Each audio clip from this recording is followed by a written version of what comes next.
can see the chat, but no need to do it now because I feel like we're on a great topic of conversation right now. I wanted to comment on what Kim sort of was talking about, how in the women's game, and I just did a symposium with St. Mary's University talking about the difference between the men's and women's game and how women really want to get 2 feet on the ground to be able to use their power behind their shot and often don't think about shooting from all angles or perhaps just having 1 foot on the ice or changing the angle. And so I love what Kim is doing with that because I think that women have a ton of accuracy and don't often have the confidence to be able to use it. So the more you can practice it, I think that's awesome. Yeah, and I think, Sami, that may be a deficit in terms of upper body strength that maybe we see in some females, not all. The way that we're shooting now with the composite sticks is evolved. So finding the right stick for the right player, depending on their strength, is an important piece. And getting consultation on that if you're not familiar with that. I think too that they think that they need to shoot like the guys. And I play in an adult women's rec league, actually with Carrie McLean's team. So Carrie is Ron's wife, and she started hockey at the age of 50. And I only play forward now because when I play goalie, I get so frustrated because the pucks still go in. These women cannot shoot. They can barely raise the puck. And it's if only the elite player could harness what these women do, which is flub the puck, which is miss the puck, which is ricochet it off different angles. They don't even know what they're doing. But my advice from a goaltending perspective is that is so valuable to shoot the puck when the goalie's not ready. And women don't often think of that because they think they're lacking this strength. But that's isn't what makes a puck hard to stop as a goalie. If you took a slap shot from me, high crease, an NHL guy, I can stop him. I mean, he can't overpower me. But what women can still do, they don't need the power. They can do exactly what Kim was talking about, which is shooting perhaps when the goalie's not ready or off angle or off the wrong foot or, a one-timer or backhand. Those are things that I think throw the goalie off. So I think more than in the men's game, that needs to be taught in the women's game because that confidence isn't there to perhaps you see what somebody else on the ice, they can shoot really hard. So I can't shoot as hard. So maybe I shouldn't shoot very much. But that's not the reality. On the national team, my hardest players to stop were Dana Antel and Tammy Shuchuk. And I mean, I played with Wick and Willette, and I played with these girls that had hard shots. But they weren't hard to stop because I could read where they were shooting from. But Dana Antel, I mean, she was one of the weaker players on the team, but beat me every single time because she just had this deceptive shot and was willing to take it so often. So, I just wanted to add to Kim's point that I think more so in the women's game, not that can't be translated to the men's game as well, but. I'd like to add something here in regards to just what we're talking about shots. So, how much is stick flex do you spend on that? And the reason I ask that is, so, and again, being able to relate the two, I think it's something that is across the board in the women's for sure, but also on the men's side. We had a player, a kid that had 130 points in junior and came in and played. And, obviously you're junior, they kind of have a stick and maybe they give it to you and you're not able to experiment with the flex and everything else. And I should say this player that had 130 points in junior is like 5'4" and like 150 pounds. And so he came in and I said to him, I go, well, and he was using a 70 flex stick. And I said to him, well, have you ever tried to use a less of a flex of a stick? He says, well, I can't, the trainer hasn't given it to me, yada, yada, yada. So eventually we get him a stick. He's now using a 50 flex stick. And to be able to handle puck now, or to be able to shoot the puck. And he was literally like, the puck was so far away from him that he was just like sweeping it, like I see the majority of girls do, right? And so, if you relate it to like maybe the best goal scorer in the game, like Alex Ovechkin is 220 pounds. Any idea how much of a flex of a stick he uses? Anybody? 75 flex, right? If not less of a flex. He's got a hard blade, but he's got a flexible stick. Michael Backlund in Calgary, when I first was there, he was taking one-timers and he couldn't hit a one-timer for the life of him. He had a 100 flex stick and his blade was really flimsy. So we took his shaft. I said, here, 75 flex, right? And in a stiffer blade. All of a sudden now he's able to take one-timers because the blade is and he's able to get it away quicker. So now relate this to on the girls' side.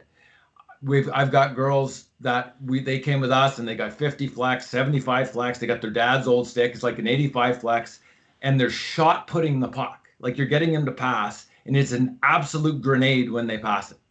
And so I've had the benefit of being having a connection with a Warrior, and I was like, hey, can we get some sticks? So they gave us. I said, hey, here's stick. I suggest that you use a 40 flex stick, and the looks are they're like, what? So 40 flex stick, I got a plug longer, and all of a sudden the girls that were shot putting the puck, the shafts were a little bit smaller because it's a junior stick. They're able to hands like I've got like doll hands. My hands are so small. Like I use like a 75 flex and like rounded shaft, and so now with these girls, they're able to handle the stick. They're able to get their hands around it, and they're able to do things and be able to handle. All of a sudden now these girls are able to make passes. They're able to get it away quicker. You talk about being able to get it away quicker is better than being able to shoot it. Now they're being able to get it. We've got one girl who is extremely skilled, like unbelievably skilled, can shoot like a guy. Like there was a video from an RPI girls coach that on USA Hockey had a really good progression as far as weight transfer and everything else. Like she's driven, like she's been doing it, and so, but she has this 50 flex stick with this massive blade on it. Practice when she's got all kinds of time and space, like she can put it anywhere. She can pull it in, snap it, wherever else have you. We get into a game in Detroit, she didn't score one goal because it was taking her like an ocean amount, like infinite amount of time to be able to get it away. The girl that was able to score, to your point, Sammy, was to be able to come in and just get it away quick. So I think there's more translatable. Yeah, sorry, I my bad. So there's way more that translates across back and forth. But I think you've got to be able, whether you're a guy, whether you're a girl, you got to be able to handle the stick. And you got to be able to, again, I apologize because I understand you guys have been in the game and been teaching it a long time, but like when I start to like teach them to shoot, I teach them to pass, and it's about being able to that progression. So if I'm teaching them to shoot off their inside foot, like they're crossing over on that, and it's to be able like the touch to be able to, but like as I say, if they don't have the flex of the stick and the right like grip for a round, then it's going to be really, really hard for them to have that touch then eventually to be able to progress it. So sorry for going and on. I think for sure those are great points. I think we have to keep in mind as leaders as well, and as coaches and instructors, that technology is evolving so quickly that the consumer, the player, the parent is having a hard time keeping up with it. So it's certainly something that we can teach and add value to. And also, I know Wally and I have talked about this a lot, use our skill analysis piece, our awareness of biomechanics and using joints in proper sequences, etc. So when we see there's a mechanical issue and it comes down to the equipment used, or if we see there's a physiological issue like a strength deficit, then we can sort of prescribe some remedies for that, and maybe use that Socratic method to ask some questions like, have you ever used a less than 70 flex stick, or how do you find it when you're trying to one time, those sorts of things, and sort of shaping that understanding. I think though, on the conversation, what I was thinking about was at the highest levels of the men's game, we may be seeing actually the opposite, where men's players tend to want to shoot the puck all the time. And now because of the analytics in the game, we're talking about conserving the puck and waiting for the best scoring opportunities, passing more often rather than shooting. So it's almost the opposite thing at the highest level of the men's game than we're seeing at the female game, where they're not shooting enough. That's my biggest struggle is first touch on the men's side. That they lack first touch. So when I'm working on a power play, they all try to, as soon as you get them to try to get them to one touch a puck, they're not able to one touch a puck because they're just going around obstacles the whole time and being able to do individually. And like I'll say, okay, you've got to make 2 touches or 2 passes before we score, and it's like they want to hang on to it, beat somebody, hang on to it, and their first touch is so poor that it's like having to relearn, or not relearn, to actually learn how to touch a puck. And that to me on the men, and again, speaking for on the men's side, on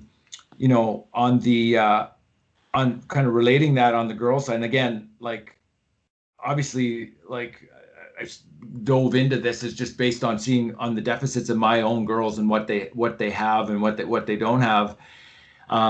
I had my 2006, like she was like, we talked about this before, it was like toilet bowl hockey on the outside, never getting into the middle, never having the ability to get onto the inside.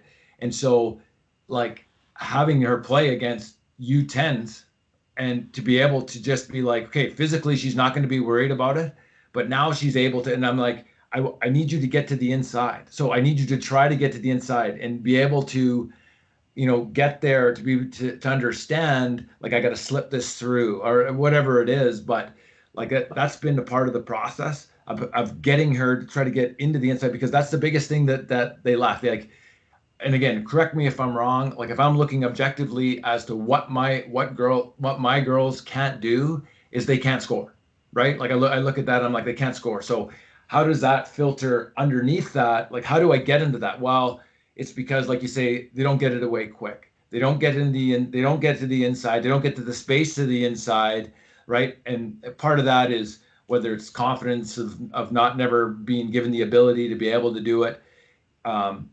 Next thing is these small little touch passes to be able to work together within them. That's the one thing that resonates with me when I watch the women's game. I watch like the U18s. I see Canadian girls that are big and strong, can skate and can do everything, but they don't play together. They get it. They're on the outside. They drive on the outside. They get it in as low to high, D to D, and they throw it through. Inversely, and it hurts me to say this, on the American side, they have girls making plays. They're taking in the information. They're throwing it. They're rolling. They're able to play.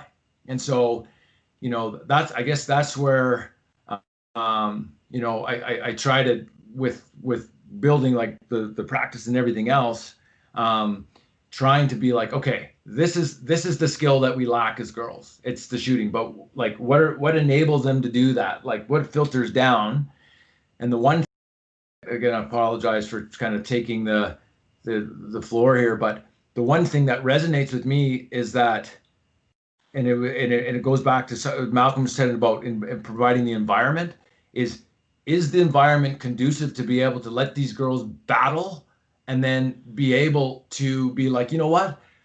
I want to beat you so bad, but I'm not a bad person after we're done, where it's all said and done, right? Because like my daughter still like brings up something with a girl she like butted in front of her, like this was last year, and she's still like, I can't, like, she was upset at me because I butted in front of her in a line. Like that was like, I was like, oh my God, that's 12 months ago, right? Like that's so, but I get it, but that's, to be quite honest, the biggest thing is the environment is getting the environment, allowing them to give them somewhere to compete, that it's okay to compete. Like, you're okay to compete, right? So anyways, there's my spiel for today. I didn't cry though. That's good.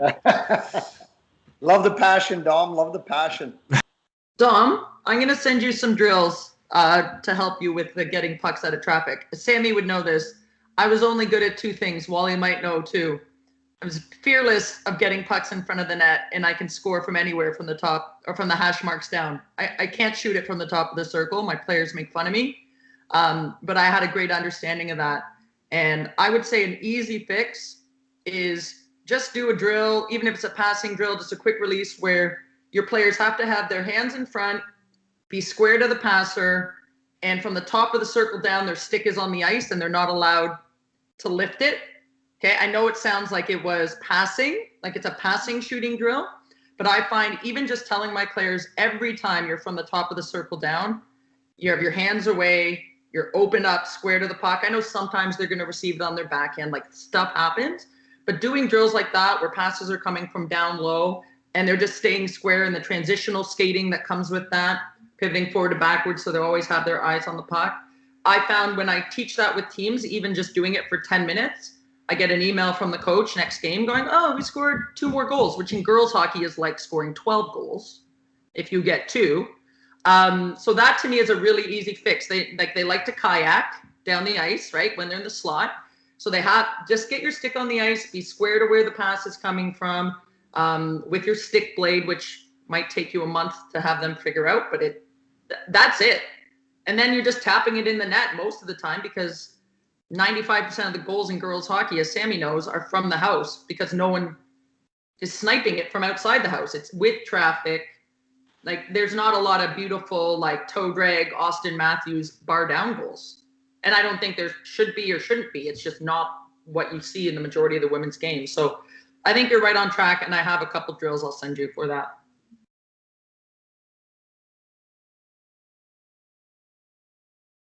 Wally, you're muted. I talked to Kim at the practice. The first thing I noticed was her stick lengths. And you might all sit there thinking, well, what am I talking about? But let me tell you that having done coaching clinics for years, and in our era, Malcolm, we were biomechanically taught how to break down skills. And we know about the biomechanical principles, and we can teach skills using a whole part whole method. That no longer is part of coaching education. That's why expecting coaches to teach is really too much to expect unless we can get back to some fundamental certification. I mentioned to Kim yesterday, unless your association, and you're in the driver's seat now, gets the right start at the right age, which is the minute they begin hockey and dress up in the dressing room with all parents there and are going to go out with a hockey stick, the proper length, and know why, because it affects the biomechanics of skating with more knee bend, therefore more stability and power in skating. And at that age, with parents in the room, hearing and understanding the importance of how to hold a stick with the top hand burring the knob and the V on top, it's a firm hand. This used to be taught. The bottom hand is a violin hand. If you don't teach it at Tim Bits and Novice, the parents have to teach it. It's just overlooked. So right now, you're handicapped. And there's a lot of girls who didn't make the national team because of stick length. And one of them in particular, I think I shared a video with Kim last night of that girl who I felt was a slam dunk for the national team, but she was exposed when we played the Americans because she turned the puck over 90% of the time because of her stick length. She just make decisions quick enough under pressure, which the Americans offered. You don't notice it in your leagues because they're all at the same level. But when you try to get up to the next level, and I've told the story before, when I went to Chicago and was going to quit, I only stayed because I cut 4 inches off my stick and I stayed and survived and felt I competed. So that's Wally, a right I have a start picture point. to show you. Yep. I don't know if you can see this. I just took the dad's house again. You guys probably can't see this. This is me at Dartmouth. Don't make fun of my swag. I don't have any. I was looking at this picture the other day and I was like, why does this look so weird? Because my stick's so damn short. It's like a tiny little person stick. But I was looking at the picture myself going, I look weird. Again, my swag is horrible. But my stick is tiny, tiny. So I agree with you. But I'll be honest, it's a little hard to get the junior kids to switch their sticks at the age that they're at, although I have had some success with it. But yeah, definitely. With the U11 teams, I work with 3 U11 teams, and I've done 2 practices with them. I told 6 of the kids in the first practice their sticks were too long, and all 6 of them cut them and started to hold the stick in the right place. It's already making a difference, right? So I agree with you that, you can see instant success when you switch it with the younger kids because they'll just buy in because you told them to do it. Yeah. When I worked with, Sorry, Wally, I was just going to add to that point. I found, and we cut our kids' sticks too, and initially it was, they were trying to do things like this, right? And then it took a while for them to be able to sit down into it. But I think initially they were still standing straight-legged and with like that. But sorry, Wally, I didn't want to interrupt. Go ahead, Wally. no,